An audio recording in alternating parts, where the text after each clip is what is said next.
Hello fellow hunter. Previously in my channel did two different demonstrations. 1. Finding up the optimal Raw Rampage Gunlance setup. That is basically pick Sharpness type eye and slotting in handicraft for white Sharpness. This offers the highest effective Raw and gives you room for builds for 70% affinity and critical boost 3 on top of 220 Raw, topping every single other setup in the game in terms of Shelling+Raw. 2. I investigated what is better between the Pukei Gunlance that sports 70 poison stat or the Rampage Gunlance with only 44 points but wide shelling level 5. The end result is the win for the Rampage Gunlance with a minimal margin. In that video I also explain how poison works in Rise. I recommend you to watch it before or after this one if you don't have the basis. Now, my next step is to pit the optimal wide Raw Gunlance versus the wide Posion Gunlance to find out what is better. This is a tricky comparison because there are two big factors. Poison thresholds. Monster hit zones. There are monsters where poison is very bad and there are monsters with awful hit zones. In particular, these are the poison-resistant monsters in the game. First, the trash monsters that die easily anyways.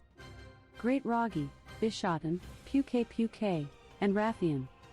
Then, the endgame monsters strong against poison are Rajong, Rathalos and Apex, Rakna, Chameleus, Narwa, Apex Rathian, and Valstrax. These are a bunch, and against these, poison is a lot worse. In the worst scenario of an Elder Dragon, poison is only about plus 11 points of damage per poke. This is not going to surpass a Raw-based build unless the monster sports really awful hit zones. But I'm getting ahead of myself. Before, let's determine a good threshold to compare poison and Raw. With the sole exception of Narwa, every single high rank 7 monster has at most 65% hit zone at the head while the rest is much lower. 65% is the maximum hit zone against most monsters and where the threshold should be placed. If poison can beat Raw there, then we'll beat Raw in every single other hit zone because poison doesn't changes with the hit zone. Luckily, since I'm comparing wide with wide, I don't even need complex calculations at all.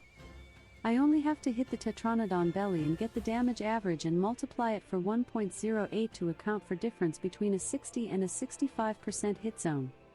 The sets I'm comparing one against the other are these. The Raw set is quite typical. The only weird thing is the arms. I'm only using Kaiser here because critical boost, but you can and should swap it for either Valstrax or Bagel arms. The end result should be the same. This has 70% affinity with critical boost 3 and white sharpness. To keep the white sharpness I'm using protective polish 2. It is a little hassle, but I can't do better with my charms. Of course, this is meant to be a max damage set. I highly recommend downgrading some critical eye and or critical boost to get more protective polish or evade extender. The same can be said for the poison build. I'm using here weakness exploit, that is the single most powerful melee skill in the game to make them comparable. I have to use white sharpness here because white is impossible with the amount of skills I can use. For the Raw set, when I get a critical hit, I do 64 damage, a regular hit is 46 damage. With 70% critical change we get an average of 58.6 damage. Finally, adjusting for a 65% hit zone we get 63.4 damage. Now the same with the Pukei set. Here the values are 36 and 46 damage, each with the same chances to happen. Doing the average we get 41 damage, and adjusting for 65% hit zone we get 44.4 damage. This gives us 19 points of damage between the poke of each weapon. In my previous video I calculated how much damage increases the poison. I did it for the 1.9 multiplier and 1.5, then are the typical of high rank 7 monsters. For monsters with a 1.5 multiplier we will get a minimum of 4 activations and the monster will die before the 5th. This gives us an estimation of 17 points of damage per poke. This is just 2 points less than the pure Raw build, that is a negligible amount. And this is when hitting the 65% hit zone. The advantage of poison is once again that will be the same in any hit zone. At a hit zone of 60% it is a tie, and against lower hit zones, poison soundly wins. Against monsters with a 1.9 multiplier poison is only worth about 15 points of damage. This makes it worse by 4 points of damage per poke, that makes it worse by a 3%. But once again, Take a look at the zones of Apex and Elder Dragons that are the monsters with a 1.9 multiplier.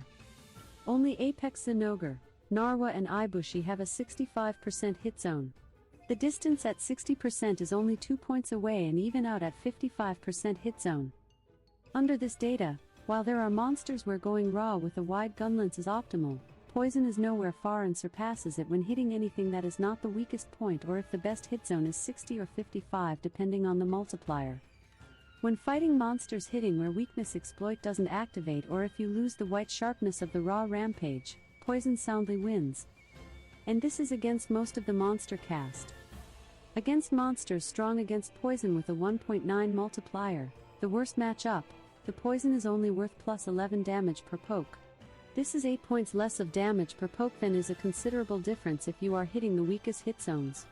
Still can be superior if you are hitting bad hit zones. But you shouldn't try to hit those. Of course, as a final note, Poison and Blast in general sucks in multiplayer because the higher threshold and same damage regardless of the monster's health.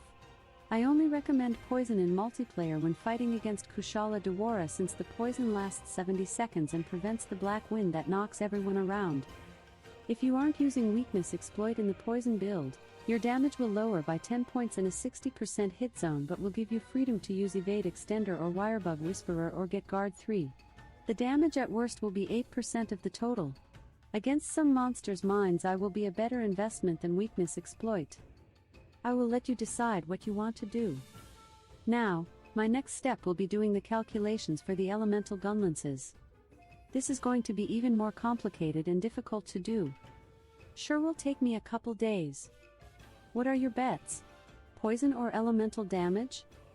See you in the hunt.